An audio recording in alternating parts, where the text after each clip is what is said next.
So storytelling matters. Culture matters. And I don't want to hear about, well, they erased my culture. No, they didn't. Why do I know that? Because I was born in a city. I'm an urban Indian. I grew up in the city of Seattle. And as I started to study the culture of my people, I realized that I was brought up in it. I didn't know it, and my family barely knew.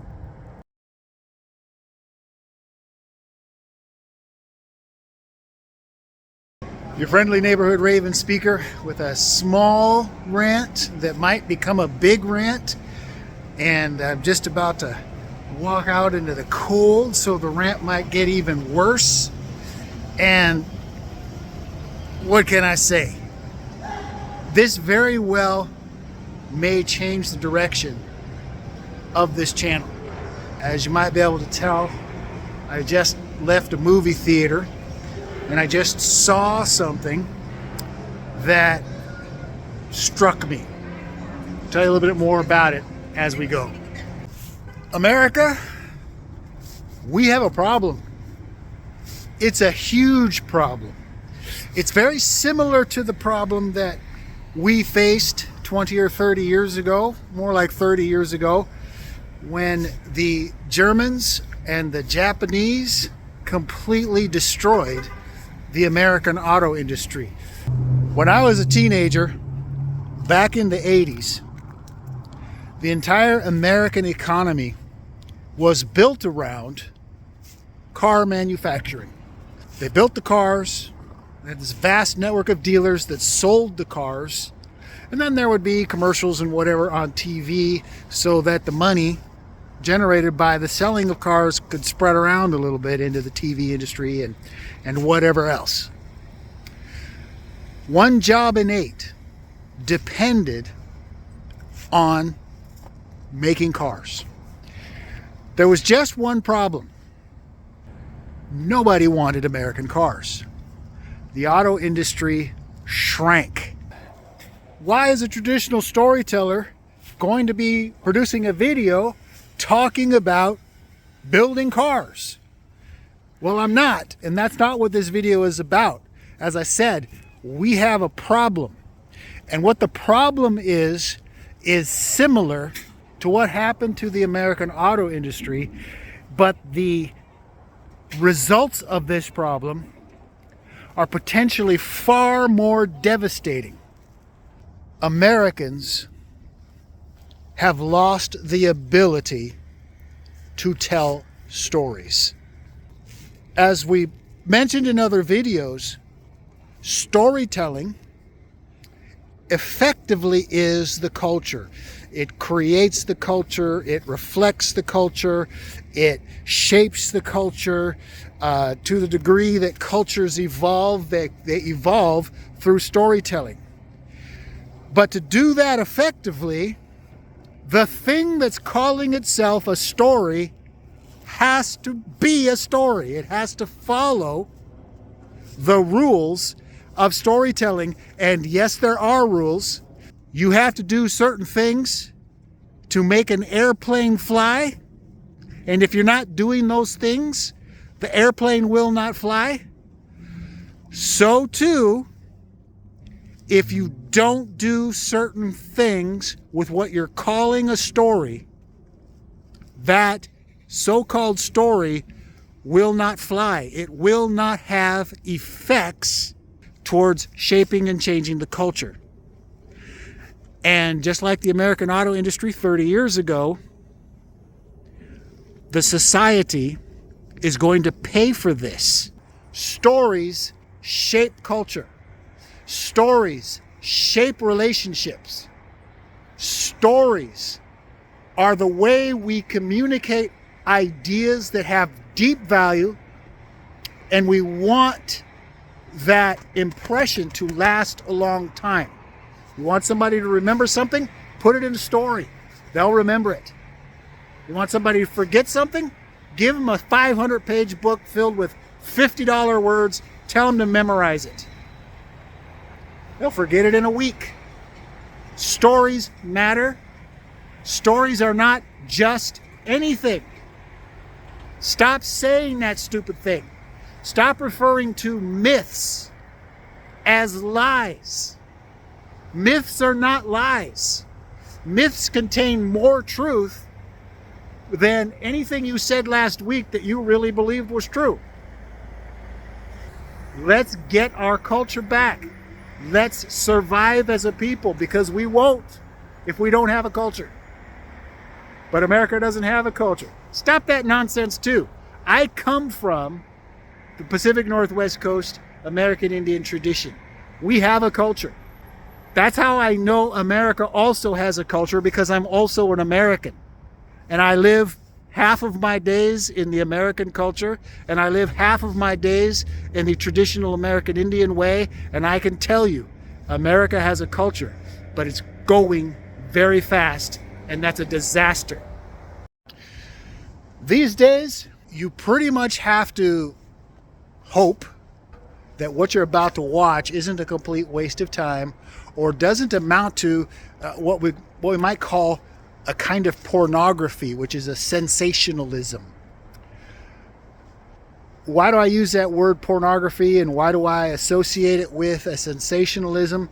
Well, one of the definitions of pornography, or one of the reasons why we say that certain films are pornographic and certain other ones that contain highly sensual material are not pornographic, comes down to the idea of telling a story.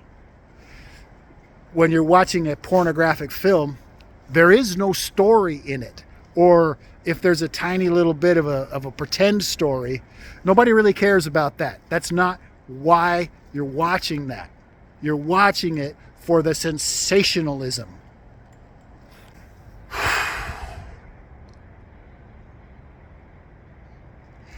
You just don't shape a culture that has any thought to it, any sense to it, any value to it, anything that you would want to pass on to your grandchildren with sensationalism. What the hell am I talking about? At the start of this year of 2024, the two biggest movies in America were both from Japan. I don't believe that's ever happened before. I'm not a historian. I don't know. But my son and I went and saw the first one just before the turn of the new year. We are huge fans of the Japanese Walt Disney. His name is Miyazaki. The guy is a genius, and frankly, he makes Disney films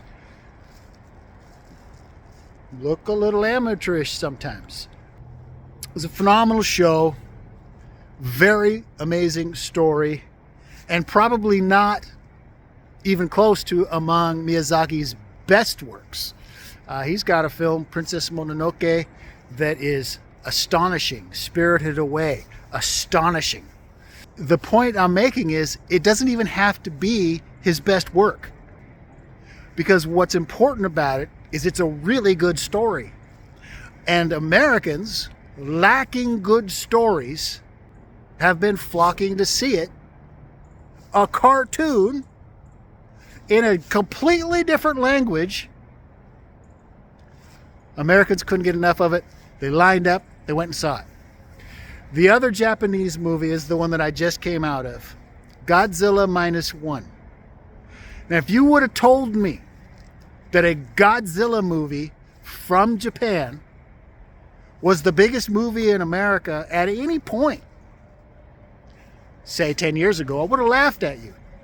A Godzilla movie, most of them, the vast majority of them, are there to make your kids laugh and, ooh, isn't that amazing? There's a 600-foot dinosaur. That's incredible. And they all want to go see it. A Godzilla movie 10, 20 years ago was a Saturday morning cartoon. That's what it was. Not this one. Not this one. This movie was about people. It was about people and the journeys through life that they had to take in order to survive the disaster of Godzilla.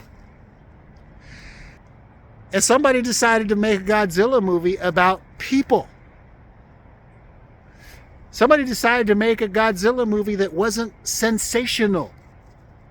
Somebody decided to make a Godzilla movie that wasn't sort of disaster movie pornography. It was about something. That's why Hollywood's in trouble. It's important that stories be stories and not pornographic, not propagandistic, not, pardon my language, horseshit. So how is a traditional American Indian storyteller going to say that it's a disaster if we lose the American culture? Aren't we all going to be better off if it goes away? Even forget about the government of the United States of America. Just think about the culture of the United States of America, because that's what matters here. How are you going to take a different position? Because I'm not stupid. Think about it. You can't have a functioning society without a unifying set of customs and traditions. Things that we all agree to, which is what culture is. Things we all agree to and go with. You want to have constant chaos? You want to have this group and that group at each other's throats all day long? The way you do that is to say you have nothing in common. There's nothing to unite you. Anything that did unite you, forget about it. It's not important. For the handful of activist friends that I have who actually do think that the United States ought to be crumbled into dust, I'd like to remind you that the American Indian, or somebody who actually has a tribal membership card, represents 1 or 2% of the population. Are we going to survive that chaos? Are we? Hell no, we're not. So storytelling matters. Culture matters. And I don't want to hear about, well, they erased my culture. No, they didn't. Why do I know that? Because I was born in a city. I'm an urban Indian. I grew up in the city of Seattle. And as I started to study the culture of my people, I realized that I was brought up in it. I didn't know it, and my family barely knew. Half the time they were unaware that they were passing on things that were ancient to me. So nobody's culture is dead.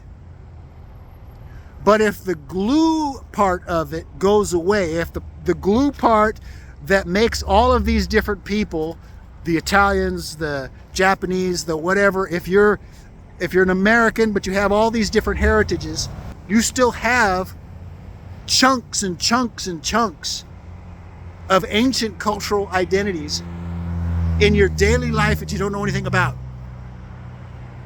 You barely even know that you're practicing the ways of your ancestors. You should actually go study the ways of your ancestors like I did, and you'll discover that you are. And yet,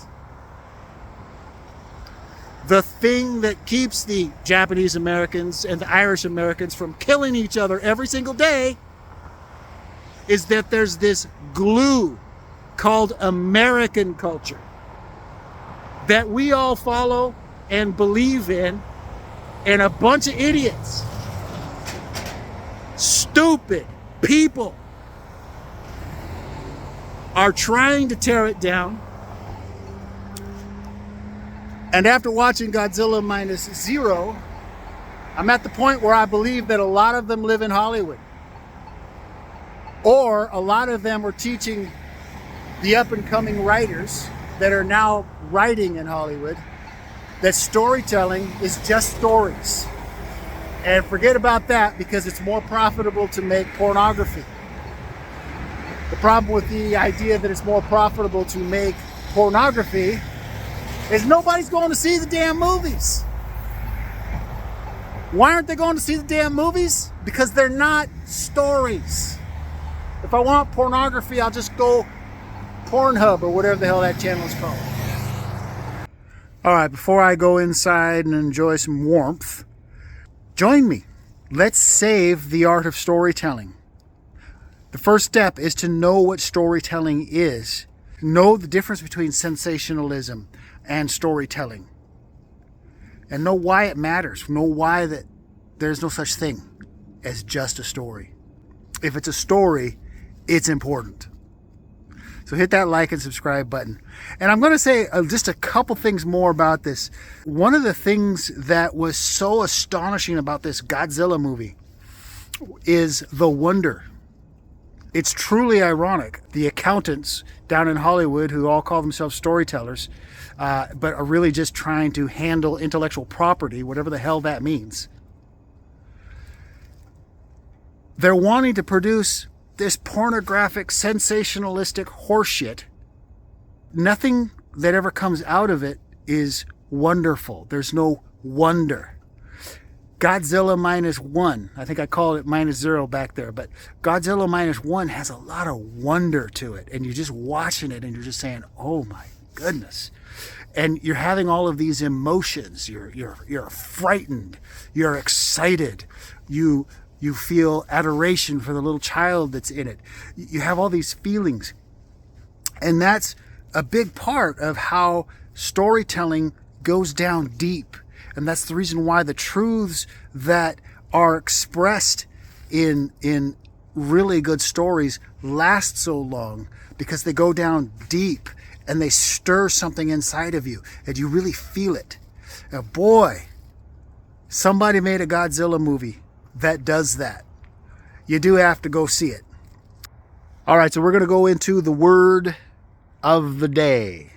That word is antisocial. Never tell anyone you're antisocial. Don't say that. Perhaps you should say asocial. You're not a social person. You're not running around being social and slapping backs, because that's what people think it means. That's not what it means. If you're antisocial, truly antisocial, that means you are against society. You want to bring the whole thing down. You want to destroy it. You want to tear it apart. You are probably a murderer. You are probably a bank robber. You're a horrible individual. So never say antisocial, meaning that you don't have social skills or that you're not out there being social. Okay? That would be more like asocial. A meaning without, right? Anti means against. Very different. Antisocial. Don't be antisocial. And if you are antisocial, please check yourself into the nearest mental facility. Thank you. This is your friendly neighborhood Ravenspeaker saying, Dem Algegnizen.